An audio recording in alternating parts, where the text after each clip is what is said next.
Imagine for a second that you've spent your entire life building one of the most successful companies on the planet. You've amassed a fortune so incomprehensibly large that it rivals the GDP of entire nations. We are talking about $20 billion. Now imagine you leave it all behind with no children to inherit it, no spouse to guide it, and no clear roadmap that the public can see. What happens to all those toys, those businesses, and those dreams? This is the reality of the Paul Allen estate, a saga of money, mystery, and a massive liquidation that is currently shaking the foundations of the tech and art worlds. When Paul Allen passed away in October 2018, the tech world paused to mourn a true pioneer. As the co-founder of Microsoft, he was the silent engine behind the software revolution. The man often called the idea man because of his ability to see the future of computing before anyone else. But as the grief faded, a massive question mark began to loom over his incredible wealth. For months, there was a heavy, almost eerie silence regarding the fate of his assets. No one knew if his empire would be preserved as a monument to his curiosity, or if it would be torn apart. Then the silence broke. And it did so with a bang that echoed across the globe. We began to witness what historians and economists are now calling the Great Liquidation. It's the kind of event that makes you rub your eyes in disbelief. Why are his most prized possessions, things he spent decades meticulously collecting, suddenly hitting the auction block? We aren't just talking about a few pieces of jewelry or some luxury cars. We are talking about a collection of art that spans centuries, including legendary works by Van Gogh, Monet, and Gauguin. We are talking about an entire fleet of vintage aircraft and even professional sports teams like the Portland Trail Blazers and the Seattle Seahawks. It felt like a fire sale on a galactic scale, and it left everyone asking the same thing: what was the plan? Before we continue, subscribe to the channel and tell us in the comments where you are watching from. This story is just getting started, and you won't want to miss the details of how this all unfolded. The mystery centers heavily on Paul's will and his final wishes. Paul was a man of immense intellect and complexity, and he had famously signed the Giving Pledge, promising to leave the majority of his fortune to philanthropic causes. But was this massive sell-off a philanthropic dream coming to fruition, or was it a logistical nightmare for those left behind to manage the pieces? To the public, it looks like a chaotic rush for the exit. To those in the inner circle, it's a high-stakes chess match involving billions of dollars and the very legacy of a man who changed how we interact with technology. At the heart of the drama is his sister, Jody Allen. She stepped into the role of trustee, becoming the gatekeeper of the Allen Empire, and essentially one of the most powerful women in the world of sports and business overnight. But here is the rhetorical hook that has everyone talking. Is Jody Allen faithfully following her brother's specific wishes, or is she dismantling a carefully curated legacy for cold, hard cash? Rumors have been swirling for years about her management style and whether she is truly honoring Paul's vision or simply clearing the books. Some say she is the only person capable of handling such a massive task, while others see her as the architect of a heartbreaking yard sale. The stage is now set for the most expensive estate sell-off in human history. It is a story that involves not just money, but the fate of beloved community institutions and some of the most precious artifacts of human culture. We are seeing the dismantling of a life's work in real time, and the questions are only piling up. Was Paul Allen's dream of a better world through philanthropy being realized, or was his life being sold to the highest bidder because there was no one else to carry the torch? As we peel back the layers of this multi-billion-dollar mystery, we realize that having $20 billion is one thing, but making sure it goes where you want after you're gone is a completely different challenge. The liquidation continues, and the world is watching to see who will end up with the pieces of the idea man's world. There is so much more to this story, and the assets being sold are just the beginning of the drama. To truly understand why this liquidation feels like such a monumental event, we have to look at the man who built it all. Paul Allen wasn't just a guy with a huge bank account. He was a polymath who treated his billions like a laboratory for his own curiosity. Inside the tech world, he was always known as the idea man, the guy who looked at the early clunky machines of the 1970s and saw a future where every home had a computer. While his childhood friend Bill Gates is often the face of Microsoft's global dominance, those in the know will tell you that Paul was the one who sparked the initial flame. Their relationship started at the Lakeside School in Seattle, where two teenagers obsessed with a teletype terminal laid the groundwork for a digital revolution. But as the years went on, that friendship became a complicated tapestry of rivalry and mutual respect. You see, it wasn't always sunshine and rainbows in the boardroom. Rumors and biographies have long suggested that their partnership was strained by differing visions and the high-pressure environment of building a tech titan. Bill was the relentless driver, the guy who wanted to crush the competition, while Paul was the visionary who eventually stepped away to pursue a life that was as eclectic as it was expensive, even though they shared the same roots. Their paths diverged into a fascinating dance of competition and brotherhood that defined the early days of Silicon Valley. Can you imagine the intensity of those early conversations between the two of them? It was a clash of titans before the world even knew their names. You might wonder why a man with all the resources in the world never started a family of his own. Paul Allen was the ultimate bachelor billionaire.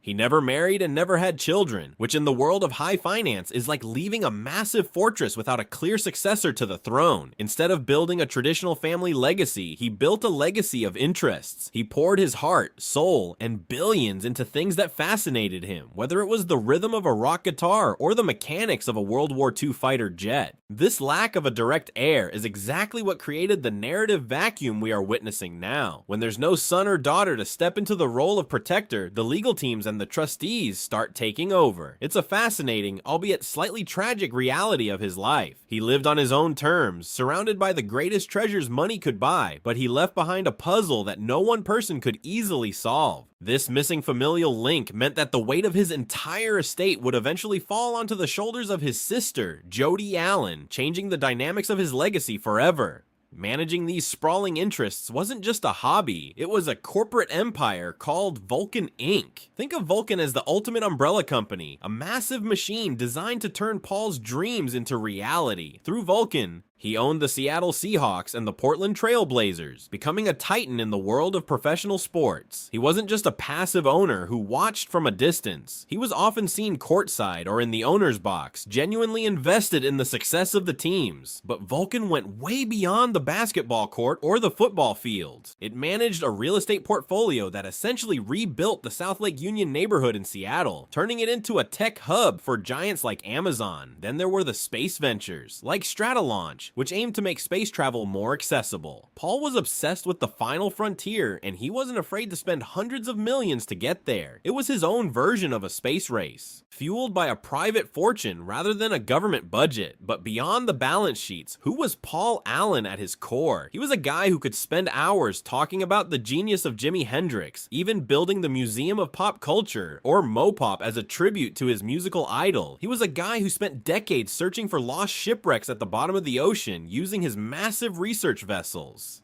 He was a guy who bought and restored vintage planes because he loved the history of engineering. He lived a life that most of us can only dream of, fueled by a relentless intellectual hunger. However, here's the kicker. Did he realize how messy it would get for the people left to clean it up? He had a plan, sure, but the sheer scale of his collection was so vast that a clean transition was almost impossible. As we dig deeper into the Great Liquidation, you have to wonder if the idea man ever imagined his world being dismantled piece by piece. The chaos was inevitable, and the suspense only grows as we look at the high-stakes rooms where his treasures are sold. From the depths of the ocean to the edge of space, Paul Allen had his hands in everything. But now, the world is watching as those hands are slowly pulled away, leaving behind a multi-billion-dollar question mark. The atmosphere in the auction room at Christie's was absolutely electric, feeling more like a high-stakes championship game than a typical art sale. We are talking about a moment that shifted the entire art world on its axis. When the gavel finally fell on the massive collection left behind by Paul Allen, the total reached a staggering $1.6 billion. Can you even wrap your head around that number? It was the most expensive single-owner auction in human history. We're talking about masterpieces by Van Gogh and Cézanne, pieces that usually live behind bulletproof glass in national museums, suddenly being traded like rare cards in a private room. But who were the mystery buyers? The names were kept strictly under wraps. But the whispers in the gallery suggested that some of the world's most powerful tech moguls and international tycoons were the ones calling in those 9-figure bids. It makes you wonder if these treasures are now sitting in a climate-controlled bunker or hanging in a living room somewhere in Dubai. The sheer scale of the sale was a testament to his incredible eye for beauty, but it also signaled the start of a massive redistribution of his life's work. Moving from the gallery to the deep blue sea, we have to talk about the octopus and the legendary super yacht. This wasn't just some fancy boat for sipping champagne. It was a 414-foot titan of the ocean. This vessel was basically a floating laboratory and playground rolled into one, equipped with 2 submarines, a professional-grade recording studio, and even a helicopter hangar. The Octopus was famous for discovering the wrecks of sunken battleships from World War II, a passion project that Paul Allen funded out of his own pocket. But almost as soon as he passed, this massive part of his identity was put up for sale. It eventually sold to a Swedish billionaire for a price that remains a closely guarded secret, though it was originally listed for nearly $300 million. Imagine the secrets those decks held. To see such a personal piece of his life, a tool he used to explore the final frontiers of our planet, handed over to the highest bidder is just wild. It's like watching a private museum being sold off piece by piece to strangers. The real estate fire sale felt like a billionaire's version of a clearance event. One of the most talked about properties was the Enchanted Hill in Beverly Hills. This was a massive 120-acre estate that he had spent decades perfecting. He never even built a primary residence there, yet the land itself was worth a fortune. When it finally sold for around $65 million, many in the real estate world were shocked. For a plot of land that iconic, it felt like a bargain basement deal compared to what was originally expected. But it wasn't just California. His penthouses in Manhattan and his historic estates in London were all hitting the market at once. Why the rush? Usually when you have assets this valuable, you wait for the perfect moment to sell. But with this estate, it felt like someone was checking items off a list as fast as humanly possible, regardless of the emotional or historical weight they carried. Even his dreams of reaching the stars weren't safe from the liquidation. Let's talk about the Stratolaunch project. Paul Allen was obsessed with making space travel more accessible, and he built the world's largest airplane to prove it could be done. It was a massive twin fuselage beast designed to launch rockets from midair. It was his moonshot, his ultimate legacy project. Yet, mere months after he passed away, the project was sold off to a private equity firm. Just like that, his vision for the future of aerospace was handed to someone else. It's a bit heartbreaking, isn't it? To see a dream that big traded for a check before it even reached its full potential. The speed of the sale made people wonder if the executors even cared about the vision, or if they were just looking at the bottom line to clear the books. All of this leads to the juicy rumors that keep the gossip circles buzzing. People are whispering that there are still hidden assets tucked away in private vaults that the public hasn't even seen yet. We're talking about rare mineral collections, vintage guitars that belong to rock legends, and top secret tech prototypes from the early days of Microsoft. Is there a secret vault somewhere filled with the idea man's most personal treasures? And while he did sign the Giving Pledge, promising to donate his fortune to charity, the aggressive nature of these sales under Jody Allen's oversight has raised plenty of eyebrows. Is the money really going to medical research and environmental causes as he wished, or is there a more complicated financial struggle happening behind the curtain? The urgency of the Great Liquidation suggests there's much more to the story than simple philanthropy. As the assets disappear, the questions about who is truly in charge and what their motives are only get louder. Now, if you want to understand who is actually pulling the strings behind this multi-billion-dollar liquidation, we have to talk about the woman who stepped into the spotlight the moment Paul left it, Jody Allen. She isn't just Paul's sister, she's the trustee for his entire estate, making her one of the most powerful women in sports and business almost overnight. She became a titan with the stroke of a pen, holding the checkbook for billions of dollars and deciding which of Paul's dreams stayed alive and which were sent to the chopping block. It's an astronomical amount of pressure, but does she thrive on it, or is she just checking boxes?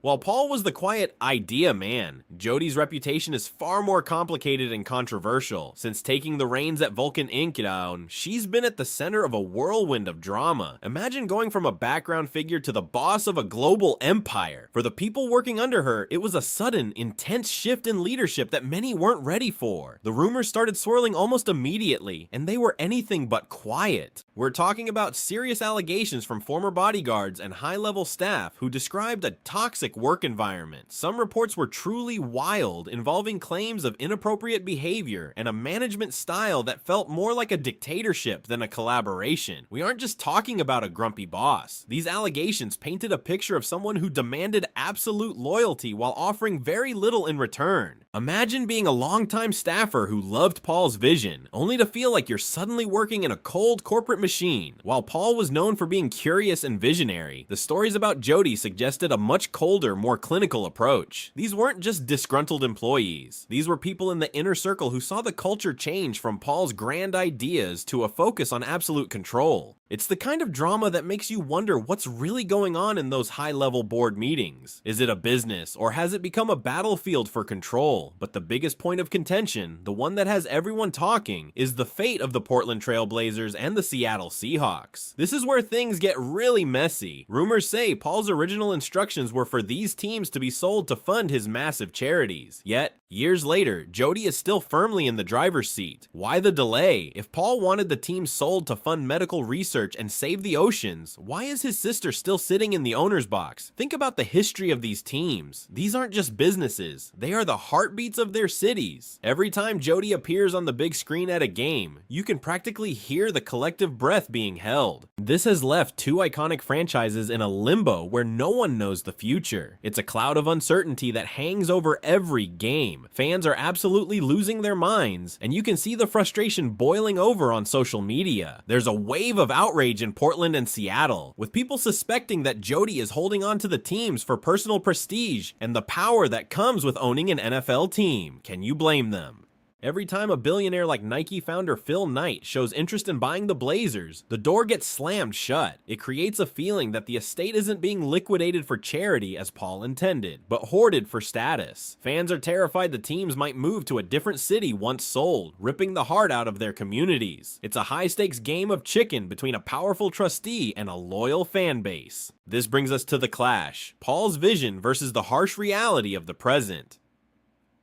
Paul was a dreamer, but managing a multi-billion-dollar liquidation is a logistical nightmare of lawyers and taxes. Is Jody navigating a complex legal maze, or is she rewriting the script to suit her own ends? Speculation is growing about a secret legal battle brewing behind the scenes.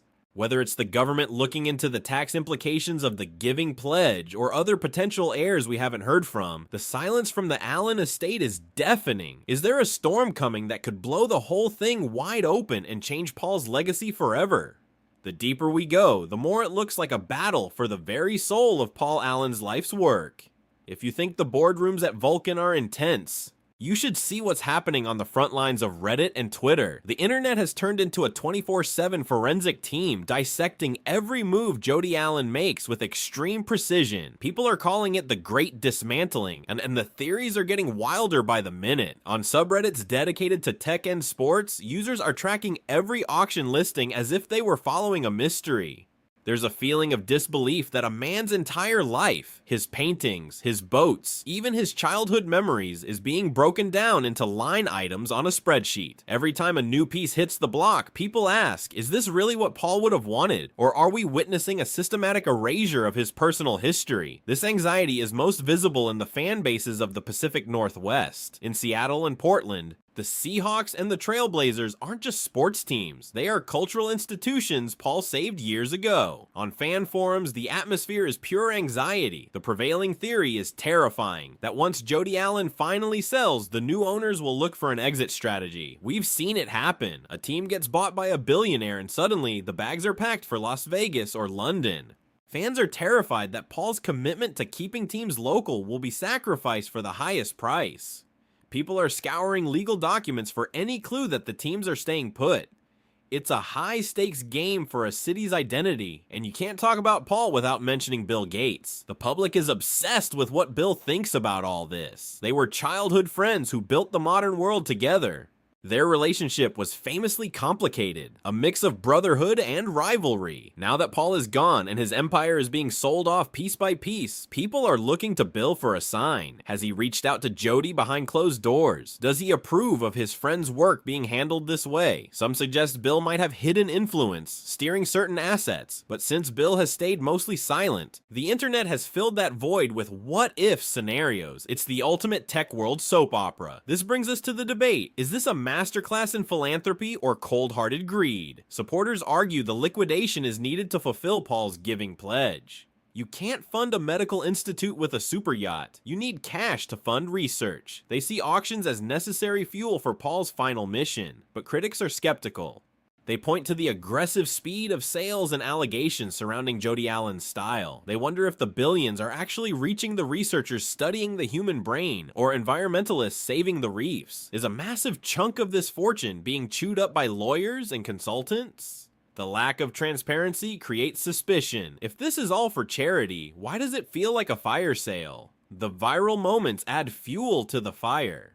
You wouldn't believe some of the toys that popped up for sale. When Paul's MiG-29 fighter jet, a Soviet-era warplane, hit the market, the internet went into a meltdown. It's one thing to sell a Van Gogh, but a functional supersonic jet? That's next-level status. The viral photos of his high-tech gadgets being auctioned off made the whole situation feel surreal. It's like the world's most expensive garage sale, and everyone is watching.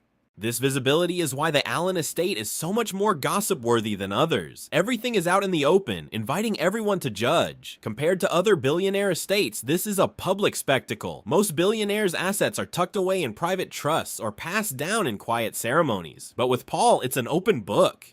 This transparency invites everyone to speculate and wonder if the idea man would even recognize the world he left behind. The comparison is stark. While other legacies fade quietly into the background, the Allen liquidation is screaming for attention. It's a fascinating, messy look at how a massive fortune is dismantled when there's no clear heir to keep the dream alive, leaving his sister, Jody Allen, in the eye of the storm as the final chapters of this empire are written. As the dust settles from those record-breaking auctions, we're left staring at the final, most massive pieces of the puzzle. The biggest question marks still hang over the sports world. We're talking about the crown jewels of the Pacific Northwest, the Seattle Seahawks and the Portland Trail Blazers. These aren't just assets, they are cultural pillars. And right now, everyone is asking, who is left to swoop in? Enter Phil Knight. The legendary Nike founder isn't just a casual observer, he's a man with a mission and a rumored $2 billion ready to go. Rumors have been flying for months about his bid for the Portland Trail Blazers. Can you imagine? The man who built the swoosh taking over the team Paul saved. But here's the kicker, Jody Allen has consistently pushed back. Despite Paul's alleged instructions to sell, she's holding the line. Is it a master negotiation tactic, or is she truly not ready to let go of that power? The tension in Portland is thick. Fans are practically begging for a local hero like Knight to take the reins, yet the estate remains a fortress of silence. This brings us to the bigger picture. When people look back at Paul Allen 50 years from now, what will they see? Will he be remembered as the idea man who sat in a garage with Bill Gates and changed the course of human history? Or will his legacy be defined by this chaotic public dismantling of his life's work? It's a bittersweet thought. Paul spent decades collecting things that inspired him, the art that spoke to his soul, the planes that fueled his curiosity, and the truly incredible technology that pushed boundaries. Seeing those items scattered across the globe to the highest bidders feels like watching a personal library being burned one book at a time. What would Paul say if he could walk through the auction halls today?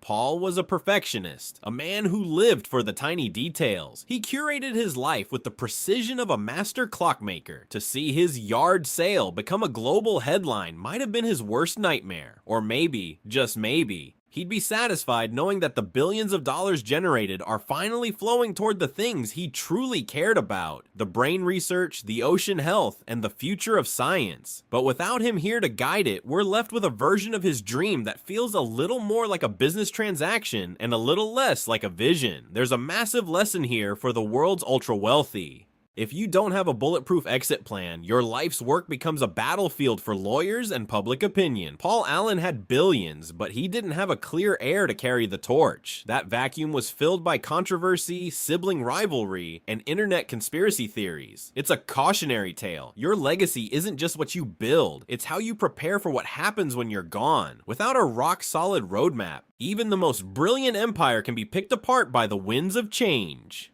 So, here we are. The Allen estate is slowly fading from the headlines as the last of the treasures are claimed. Was Jody Allen a cold-hearted liquidator or a faithful trustee? Was the Great Liquidation a tragedy or a triumph of philanthropy? We might never get the full truth behind the closed doors of Vulcan Inc.